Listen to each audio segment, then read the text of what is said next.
of a land where even a boy from a small town in Arkansas could hope to one day, someday, help make those people's dreams come true. Political pundits are saying Clinton is dead in the water and he doesn't know it. He's swimming around with the purple stuff. Clinton has been shot, stabbed, and electrocuted. On election eve, the polls show Clinton has bottomed out. An editor of a New Hampshire newspaper calls Clinton toast. I think we know enough to say with some certainty that New Hampshire tonight has made Bill Clinton the comeback kid. Bill Clinton is nominated as the candidate of the Democratic Party for president by acclamation. Al Gore and I want to liberate you from the raw deal of the last 12 years.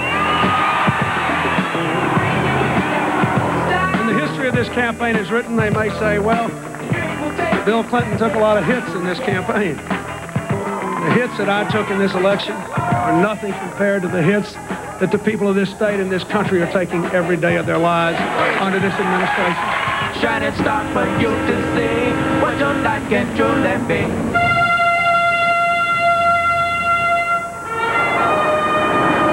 Thomas Jefferson believed that to preserve the very foundations of our nation, we would need dramatic change from time to time.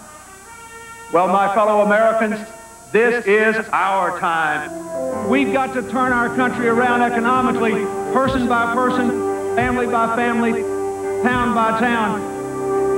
At the end of the decade, the deficit will be $635 billion a year. We inherit an economy that is weakened by business failures, stagnant wages, increasing inequality. President Clinton has not stepped away from the American dream. The other day on the front page of our paper, big article about an 11-year-old child planning her funeral. These are the hymns I want sung. This is a dress I want to wear. I know I'm not going to live very long. That is not the freedom. The freedom to die before you're a teenager is not what Martin Luther King lived and died for. Mr. President, these are your people.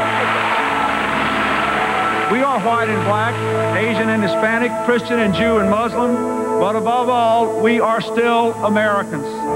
What you have done is demonstrated to a watching and often weary and cynical world that good can overcome evil, that love can outlast hate, that the light of human life can shine on through the most terrible darkness. And next president, President Bill Clinton.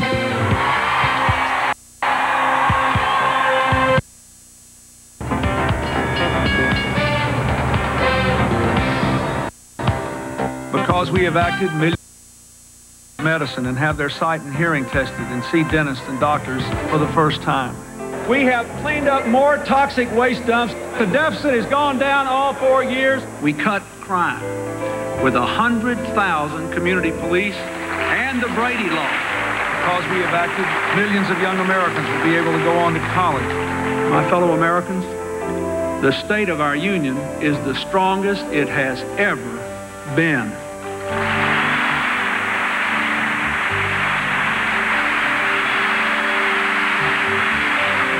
Roger, Belfast, we have the field in sight. From Belfast to Jerusalem, American leadership has helped Catholics and Protestants, Jews and Arabs to walk the streets of their cities with less fear of bombs and violence. From Kuwait to Sarajevo, the brave men and women of our armed forces are working to stand down aggression and stand up for freedom. It is time for us to say that it is no longer acceptable to discuss women's rights as separate from human rights. And I will bear true faith. In my travels as president, I've been touched by the ability that America has to fire the imagination, lift the hopes, and stiffen the spines of freedom-loving people everywhere. My fellow Americans, tonight, for the first time in 79 days, the skies over Yugoslavia are silent. The 1 million men, women, and children driven from their land are preparing to return home. We have a profound trust in your resolve and your leadership so powerfully demonstrated again this year in Kosovo. I believe the extraordinary victory in Kosovo has been underestimated. I've had the privilege of being a friend of presidents since late President Eisenhower. But on the subject of peace, I have never known someone with your dedication, clear-headedness, focus, and determination.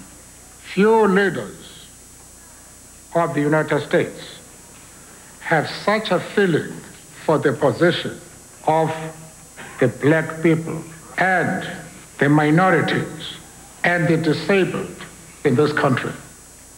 History will record that few have worked more tirelessly or more effectively than the President of the United States to prevent the breakdown of the peace process. You should